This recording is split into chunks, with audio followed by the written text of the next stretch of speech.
Galing-galing. Wow.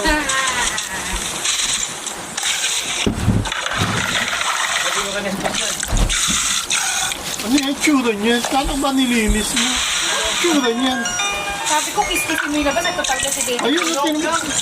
Itong labas, kiskisin mo dahil iaakyat ko yan. Paglalagyan ng labahan sa baka. Isang palabok. So, may libo ka ba? Kiskisin mo kayo dito ka ba?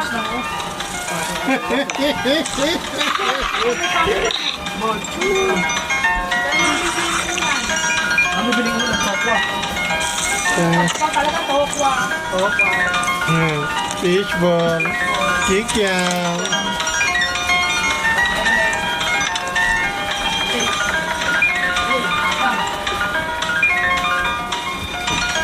Bumili kayo yung isang buong manok, yung 180 prito.